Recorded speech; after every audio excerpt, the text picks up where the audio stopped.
Este podcast se grabó el pasado 25 de abril en la Universidad de Deusto, en el marco de la Jornada de Cuidados Paliativos desde el Modelo Asistencial de San Juan de Dios, organizada por el Hospital San Juan de Dios de Santurtzi con motivo de su centenario. En ella participaron Montserrat Buisán Gallardo, directora corporativa de Programas Sociales de la Fundación La Caixa, Julio Gómez Cañedo, coordinador de la Unidad de Cuidados Paliativos del Hospital San Juan de Dios de Santurtzi, y Ángeles Ballesta Barranco, médica de esta unidad. La mesa de expertos fue moderada por Fermín Pezteguía Hernández, periodista especializado en salud del diario El Correo. Viviendo en la frontera, un podcast para visibilizar los cuidados paliativos del Hospital San Juan de Dios de Santurtzi.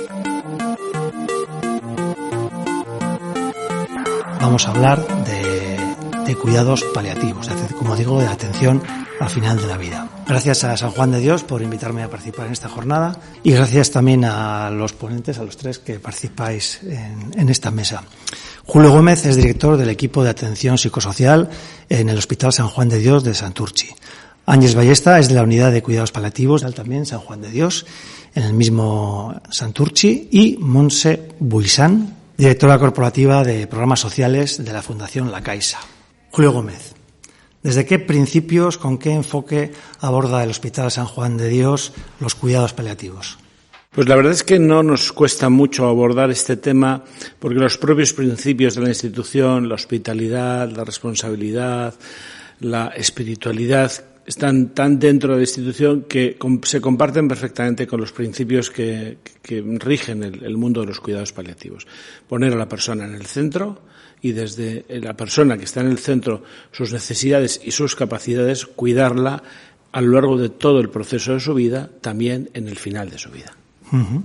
La atención al final de la vida es uno de los grandes debates sociales de los últimos años. Me gustaría, Ángeles, que nos cuentes desde tu punto de vista cuáles son los grandes tabús, los grandes mitos, los malentendidos que están en la mente de la sociedad cuando habla de esta cuestión. Pues el gran tabú hoy en día es la muerte. Hemos desplazado la muerte de la vida, cuando es parte de la vida. No se puede hablar de ella. Antes se hablaba en las plazas, en las casas, en los entornos, había temas de conversación alrededor de la muerte y últimamente pues nadie habla de ella. Hay miedo, se evita hablar de ella. ¿Por qué? Por miedo. También hemos perdido a veces esos arraigos que había, ritos que eran necesarios, los apartamos y ahora la gente pues no tiene esa facilidad de sacar el día a día. Sí, yo creo que hay un desplazamiento cultural en el que se produce en un momento determinado en el cual de repente la muerte ya no se habla, no se puede hablar. Claro, de lo que no hablas, cuanto más tiempo pasa sin hablarlo, cada vez cuesta más hablarlo. Entonces hemos ido acumulando tiempos, décadas, en las cuales la muerte no era tema de conversación. Niño, de eso no se habla. Y claro, cuando no hablas de un tema, vas perdiendo las pocas herramientas que tenías para afrontarlo.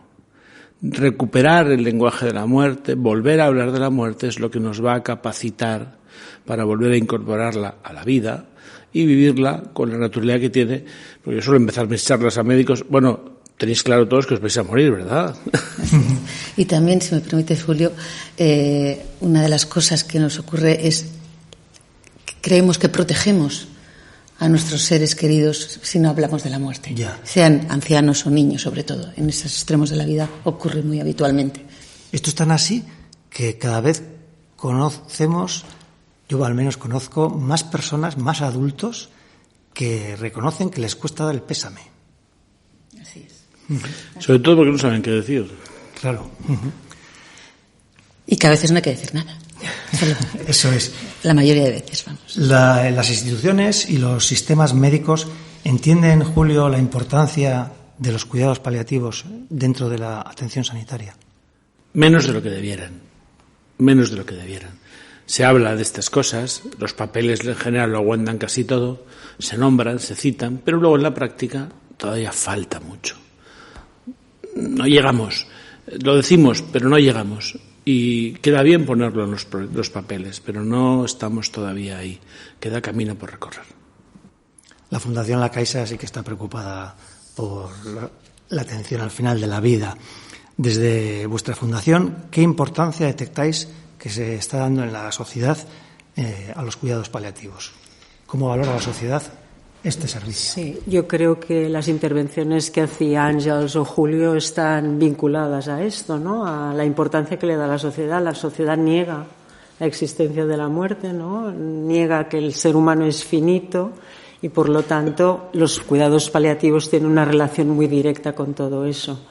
Yo creo que la pandemia sí que hizo aflorar esa necesidad, a lo mejor, de abordar todos estos temas más vinculados con la muerte, ¿no? Nos acercó a ella y fue un momento en que eso ha empezado a dar un giro a la sociedad hacia los cuidados paliativos también. Pero antes decía Julio, las propias instituciones responsables tienen camino por recorrer, pues cuanto más la sociedad, ¿no? Uh-huh.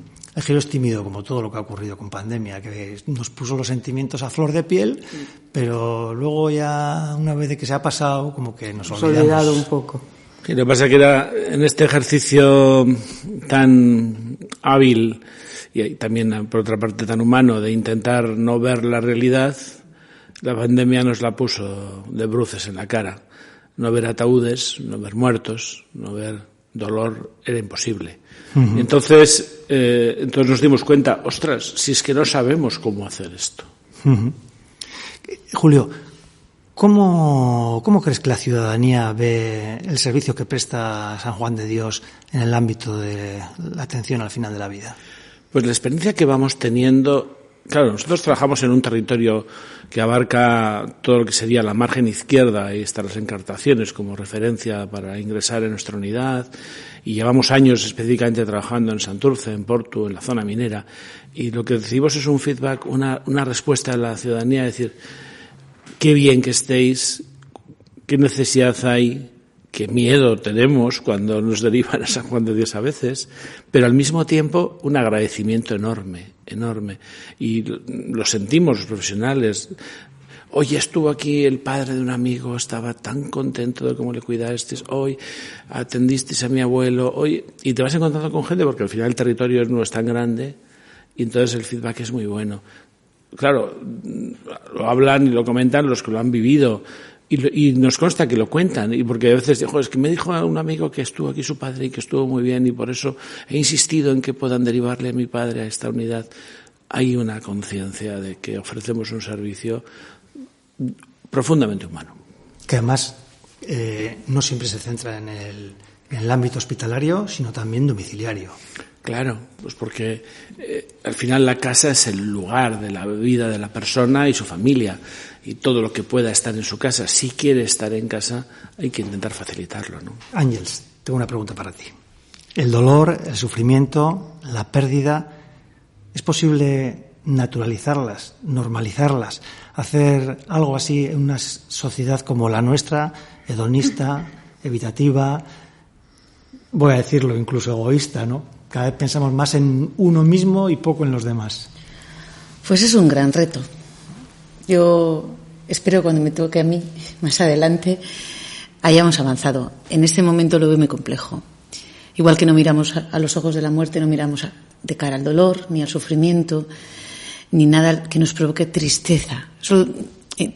Los medios también, lo que nos venden continuamente, los inputs que tenemos continuos, es todo felicidad, todo bueno, todo bien. La estética, todo tiene que ser bonito y alegre, si no, no entra. Entonces, estamos muy lejos. Y cuanto más se vende la felicidad, yo creo, a juzgar por las cifras de enfermedad mental, ¿no? Más tristeza y más depresión y más... Porque no es real. Y lo que no es real. Y en estos tiempos tan digitalizados, tan de internet, de ordenadores, Monse, ¿qué relevancia, qué importancia crees que tiene la humanización? Poner al ser humano en el centro de las acciones. Digitalización y humanización pueden convivir y de hecho también en la pandemia, ¿no? Lo pusimos la evidencia de que necesitábamos esa digitalización para poder aproximarnos a esas personas. Sí que es verdad que la digitalización tiene un riesgo y es dejar atrás a los más vulnerables. Y en ese sentido sí que tenemos que tener mucho cuidado. La digitalización como instrumento, ¿no? Como instrumento de apoyo a los profesionales, a la familia, a los propios pacientes, está muy bien, pero siempre y cuando llegue a todo el mundo. Nosotros en este sentido estamos haciendo ahora una investigación con la Universidad Abierta de Cataluña para ver si el impacto de la intervención a través de la digitalización, a través de medios digitales, tiene la misma efectividad que la presencia de los profesionales, la presencia directa. O en qué factores debemos mejorar cuando atendemos a través de esos medios digitales para que haya la mínima brecha con la presencia de los profesionales. Estamos ahí a la espera, muy interesados. Yo creo que también, igual que hay competencia profesional, ¿no? En la atención presencial tiene que haber, ¿no? Unas herramientas, unas habilidades por parte de los profesionales. Eso se tiene que construir con la herramienta de la digitalización. No hay modelo de intervención, no hay qué elementos nos tenemos que tener presentes cuando nos estamos acercando a través de la tecnología a las personas, ¿no? Todo eso hay que construirlo todavía socialmente. 30 años ya son unos cuantos, ¿no?, de cuidados paliativos. Julio, unos poquitos. ¿Qué balance podemos hacer de estas 3 décadas de servicio? Pues yo creo de que hemos aprendido mucho, porque hemos tenido la suerte de estar con muchos maestros, unos cuantos miles, porque los maestros han sido las personas a las que hemos cuidado, ¿no? Estas personas enfermas, ¿no?, que se han entregado en la confianza con sus historias, con sus miedos, con sus alegrías, con sus legados. Esto es lo que nos ha enseñado, ¿no? Y nos ha enseñado primero a descubrirnos a nosotros mismos, a saber quiénes somos, a reconocer nuestra propia vulnerabilidad. Ya se nos ha pasado la época en que pensábamos que éramos invulnerables. Y en esta medida ellos han sido grandes maestros. Entonces, un profundo agradecimiento desde esta experiencia, ¿no?, de haber tenido la suerte. Cuando vienen residentes de medicina o estudiantes, les digo, es que es una suerte estar aquí, porque tenéis el privilegio de tener muchos maestros que os van a enseñar, no sé si algo de las enfermedades, pero mucho de la vida. Y al final, ¿qué es lo más importante? Que nos enseñen las formas en que nos morimos durante los años de Facultad de Medicina, o que nos enseñen a vivir. Bueno, yo creo que las personas estas nos enseñan a vivir. El reto está ahí, ¿no?, en que ya que vas a vivir la muerte, se te forme para ello, ¿no? Uh-huh. Monse, me gustaría que nos contases cómo empezó esta relación de la Fundación La Caixa y San Juan de Dios de Santurchi, de qué manera. Te lo podría contar casi mejor Julio, porque está desde el inicio. Bueno, te cuento, sí. ¿Y qué tal han ido estos años de vida en común? Muy bien, pues nuestro programa empieza en el 2008, por lo tanto ya son muchos años, ¿no?, de recorrido conjunto. Y empieza abriendo una convocatoria, después de definir qué queríamos hacer, con qué modelo de intervención, abrimos una convocatoria para que se pudieran presentar distintas entidades sociales sin ánimo de lucro del ámbito sociosanitario.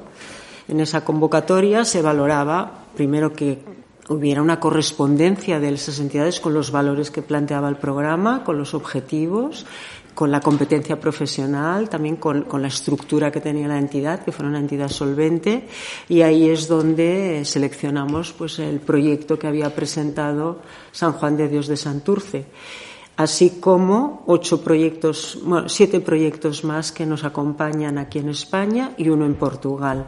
Uh-huh. Tenemos la presencia de la Orden de San Juan de Dios en 15 provincias de España, 2 equipos en Madrid en concreto y uno en Portugal. ¿Cómo es la relación? Yo creo que decía antes, ¿no?, hemos establecido una relación profesional, hemos ido aprendiendo todos. Julio decía, los grandes maestros han sido nuestros pacientes. Para nosotros los grandes maestros han sido ellos a través de la experiencia de los pacientes. Por lo tanto, nuestro programa también ha crecido de su mano. Hemos ido aprendiendo todos, hemos ido haciendo, ¿no?, mejoras permanentes, y yo creo que es una relación que en estos momentos podemos decir que es muy estable en el tiempo, que es de confianza profesional, pero también hemos tejido vínculos personales, que ya sabéis que eso personal ayuda en todas las ocasiones. Alguien me decía que no puedes enseñar paliativos si tú no vives los valores que marcan la práctica. Y en la medida en que éramos dos instituciones y personas de estas instituciones que vivíamos estos valores, la conexión era inevitable, porque compartimos valores, y compartimos valores institucionales y personales. Entonces ahí se ha dado un proceso de construcción compartida que no sé, ha llevado a llevar 16 años y lo que quede en el camino, ¿no? Bueno, o sea que quede mucho, ¿no? La valoración es tremendamente positiva, entiendo. Sí, porque se van creando cosas nuevas. Fíjate en el itinerario que ponías antes en la presentación, ¿no? De los hitos, ¿no? En cada hito, como en cada momento, ¿no? De la evolución del programa que hemos ido aportando, ¿no? Detectando nuevas realidades, nuevos pasos, nuevas cosas, ¿no? A mí me gusta hablar de historias personales. Y entonces me gustaría, Ángeles, que me contases o que nos contases un poquito tu historia personal, ¿no? Tu trayectoria profesional en cuidados paliativos, de qué manera tu trabajo ha impactado, hasta donde te apetezca en tu vida. Voy a intentar resumir, porque no es fácil de contestar esta pregunta. Yo me formé como médico de familia, tuve la suerte que ya en mi formación de médico de familia había un mes en paliativos. No era optativa. En Cataluña existe un mes en paliativos. Me gustó, pero tampoco me gustó al punto que pedí un mes más. Lo dejé ahí.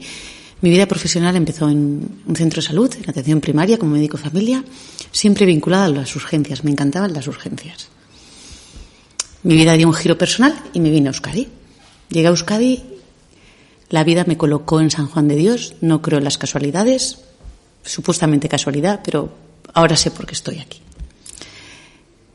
Llevaba un tiempo en las urgencias y alguien del hospital, el doctor Batiz, me vino a hablar del máster en cuidados paliativos. Yo en ese momento estaba buscando de nuevo algo en mi profesión, algo me estaba moviendo, me sentía inquieta, buscaba y dije, uy, pues voy a hacerlo. No era algo que había pensado, lo hice porque me lo ofrecieron. No sabía que poco después iba a hacer un concierto con Osakidetza y que me iban a ofrecer trabajar en paliativos. Y durante el primer año estuve combinando urgencias y paliativos. Me daba miedo dar el salto, soy realista, me daba miedo. Esto me gusta, esto me está gustando mucho, no sabía qué pasaba, pero yo quería estar solo en paliativos, las urgencias ya no me aportaban. Pero por otro lado, alrededor oía mensajes de todo tipo y eso de, claro, a mí me han enseñado la medicina del curar, que en realidad nunca curamos, aunque estemos al otro lado, curamos muy poco. Pero a mí me han enseñado la medicina del curar, con el cuidado, pero no dirigida al cuidado. Tuve dudas, pero bueno, cuando ya me adentré y iba habitación tras habitación, maestro tras maestro, me enganché. Eso me dijo Julio una vez, cuidado si te enganchas, que de aquí ya no sales. Julio, a nivel personal, ¿cómo lo ves? ¿Los profesionales llegan a acostumbrarse a trabajar en un contexto tan exigente desde el punto de vista emocional? Yo creo que no sería lo mejor acostumbrarse. O sea, yo creo que la palabra acostumbrarse es como que le quita potencia a lo que vivimos. Yo creo que tenemos el regalo de vivir una experiencia intensa. Lo que vamos aprendiendo es a aprender de ella y a dotarla de sentido, ¿no?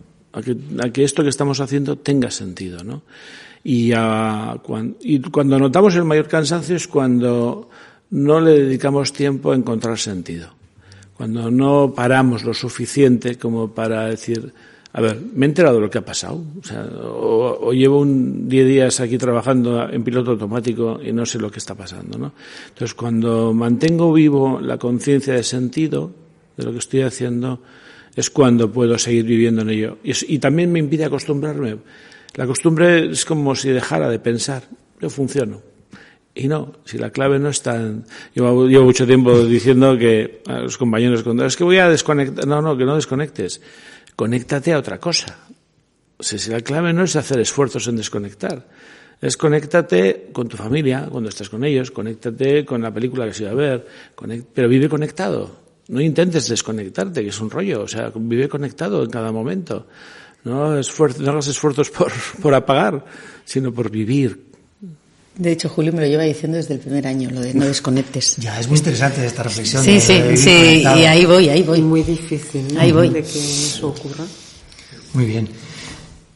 El trabajo en equipo, ¿qué valor, qué importancia, qué peso tiene dentro de la atención de paliativos? Y cuando digo en equipo no me refiero solo a médicos, enfermeras, sino también a la familia como parte del equipo de atención al paciente. Yo, más que como parte, ellos son el equipo y nosotros entramos ahí a ayudar a ese equipo que ya está formado, porque cuando llegamos, hablo de las familias, es que es clave, cuando nosotros llegamos a una situación, sea en casas o en el hospital, hay un recorrido previo, hay una estructura, llevan tanto hecho que creo que nosotros entramos con otras herramientas a ayudarles en ese camino. El equipo es clave, el equipo con la familia y el equipo con el que tenemos la suerte de trabajar. Somos un equipo desde la compañera que recibe en la puerta en San Juan de Dios, la administrativa que le dice dónde está su paciente que acaba de ingresar, cómo abre la puerta, cómo le sonríe, cómo le recibe. Las personal de la limpieza que entran de una manera u otra a la habitación, las auxiliares, las enfermeras, agente espiritual. Es que no hay nadie más importante que otro. Todos hacemos una labor clave para ayudar a esa familia y a ese paciente. Uh-huh. El equipo es, para mí, la clave. Hablando de trabajar en equipo, Montse, me gustaría que nos contaras cómo ven las organizaciones científicas, las sociedades científicas, el trabajo que presta la Caixa a organizaciones como San Juan de Dios y sus servicios de cuidados paliativos. Yo creo que valoran muy bien la integración que el programa, ¿no?, está haciendo en el trabajo que ellas, en su objeto como tal, ¿no?, como organizaciones científicas, pero no solo por el programa y no solo por Fundación La Caixa, sino porque atender estos aspectos que están diciendo Julio o que están diciendo también Àngels requiere el compromiso de todos. Y esto es así. No hay ninguna otra opción. Por lo tanto, creo que en la medida que avancemos en integrar agentes que aportan valor al cuidado de las personas, creo que es un paso adelante, un avance social. Uh-huh. Y en este sentido creo que las organizaciones científicas también lo valoran de esta manera, ¿no? Y yo que estoy en SECPAL y estuve un tiempo en la Junta de SECPAL, lo cierto es que este programa no ha caído como una especie de extraterrestre, sino que ha crecido junto con los equipos que son los que conforman SECPAL, la Sociedad Española de Cuidados Paliativos. Entonces, desde el primer momento, la experiencia, en este caso de esta sociedad científica, la del campo de los paliativos, lo ha sentido como un aliado en un camino compartido, ¿no? Entonces, yo creo que en ese sentido, también la propia manera de desarrollarse este programa ha facilitado que se dé ese tipo de relación. No es que de repente aparece un donante que pone un dinero aquí y se desaparece. No. Se ha implicado desde dentro en el proceso y eso es lo que permite que la relación y la mirada sea diferente, ¿no? Que de hecho desde el origen del programa, en el momento de la creación, una de las primeras acciones que hicimos es cómo podemos colaborar con los agentes que tenemos al lado, ¿no? Agentes que quiere decir administración pública, entidades que eran las que iban a atender a las personas, sociedades científicas. Establecer esas alianzas desde el inicio fue clave para poder conseguir, pues implementar el programa, hacer un seguimiento y que continúe hoy después de estos años todavía. Es fundamental. Hay una cuestión al hilo de todo lo que estamos comentando que me gustaría sacarla para que podamos opinar sobre ella. Después de tantos años de dedicación a cuidados paliativos, después de vista la necesidad que la sociedad tiene de una atención al final de la vida, ¿por qué nos está costando tanto como sociedad regular y normalizar los servicios sanitarios de cuidados paliativos? Ya quisiera yo tener la respuesta a este asunto. Pero es verdad, volvemos a lo mismo. No queremos ver lo que no nos gusta. Huimos del sufrimiento, huimos del dolor. Hemos apartado a la muerte cuando todo está ahí. Porque yo me reuní con un grupo de chavales, digo chavales porque tenían de 17 a 23 años, y les pregunté, ¿para qué sirve la muerte? Me miraban todos así como diciendo, este zumbado de dónde se ha caído, ¿no? Pero cuando pasó el primer impacto y se pusieron a trabajar en grupitos para reflexionar sobre esto y otras dos preguntas que luego sí que os digo, que pobrecillos, el planteamiento era, claro, lo primero, bueno, pues para qué sirve porque evitar la superpoblación, ¿no? Bueno, pero luego dice, claro, es que esto me permite disfrutar más de la vida. Ostras, qué bueno, ¿no? O sea, que si no nos fuéramos a morir, disfrutaríamos menos de la vida. Saber que muero, saber que voy a morir me va a permitir tomar decisiones, tomar prioridades, y lo van descubriendo. Pero es que nadie les había preguntado nunca nada de esto. Y eso ayuda. Y hay que empezar a trabajar, a hablar de la muerte desde el instituto. No hay que empezar a hablar de la muerte cuando estoy enfermo o cuando se muere mi abuelito. No, desde el cole hay que empezar a hablar y hablar de la muerte, recuperar la muerte en el contexto social, para que al abordarlo desarrollemos herramientas para afrontarlo, para que las instituciones se impliquen en esto, para que esto sea parte de la agenda normal, natural. Si esto no es normalizar, es naturalizar, es parte de la vida. Pues en una sociedad envejecida como la nuestra deberían igual plantearse esto, porque cada vez, entiendo, la sociedad reflexiona más en torno a la muerte porque se ve más cerca de ella. Bueno, vamos a ver si es verdad, ¿no? Vamos a ver si esto... Y sobre todo si toman conciencia de que también se mueren. Eso me dijo un día un paciente. Sí, yo ya sé que los médicos no tenéis el secreto de la inmortalidad, porque si no, nos moriríais vosotros. Ya. Bueno, hay una... relacionado con la importancia que dan las instituciones a la muerte y a la atención al final de la vida. Àngels, ¿debería existir, si no existe, que creo que no, una especialidad médica en los cuidados paliativos? Sé que en el País Vasco, que es desde donde grabamos este podcast, sí existe al menos una formación, ¿no? Sí, es el máster, pero es el máster, pero no hay una formación reglada académica dentro del plan de estudios de medicina. Esto es así. Hasta ahora no. Ese es el reto. Especialidad como paliativos no existe. ¿Que debería existir o no? No lo sé. Lo que sí que sé, o sí que he pensado en estos cortos años comparado con ellos que llevo, es que todos los compañeros médicos, cualquier especialidad que elijan, deberían de hacer una formación en cuidados paliativos. Y no solo a nivel de conocimientos, que también estar en una unidad de cuidados paliativos. Eso creo que debería ser algo obligatorio en el programa de todos los especialistas. Sí, yo lo que digo es que la realidad es que las universidades no lo incorporan como asignatura. Solo hay 23 universidades de cerca de 60, 70 universidades que lo tienen como asignatura. Es un reto evidente que se incorpore, porque parece que a los futuros médicos no se les va a morir ningún paciente, y sigue siendo no reconocido como una especialidad. ¿Qué pasa cuando no se reconoce como una especialidad? Que cuando te hace falta, no alguien, cuidados paliativos hacen todos los médicos, pero cuando hace falta una experiencia y una formación un poco más a fondo en cuidados paliativos, no tienes el especialista al que recurrir, porque no se le reconoce esa formación. Entonces, yo creo que es importante que esto se incorpore, porque eso es básico. Y además que somos ya la cola de Europa en esto, porque prácticamente toda Europa tiene el reconocimiento de la especialidad de cuidados paliativos. Habría que hacer muy posiblemente una labor pedagógica con la sociedad, ¿no? A nivel social, a nivel público. Pero claro, si no hay especialidades médicas, si los políticos no están preocupados con el asunto, si evitamos como sociedad la muerte, ¿cómo vamos a formarla frente a los cuidados paliativos? Pues empezando desde el colegio, empezando desde la base, recuperar y hablar de la muerte. Quería comentarte una cosa. Estamos hablando todo el rato de cuidados paliativos final de vida, y yo quería ampliar. Los cuidados paliativos no solo es final de vida, empiezan mucho antes. También estamos al final de la vida, pero estamos en la vida. Nosotros muchas veces le llamamos cuidados de vida. Y nos gusta como asociarlo solo al final no sería darle el lugar que tiene. ¿Qué papel desempeña, Montse, la Fundación La Caixa a través de su programa de atención integral a personas con enfermedades avanzadas y equipos de atención psicosocial?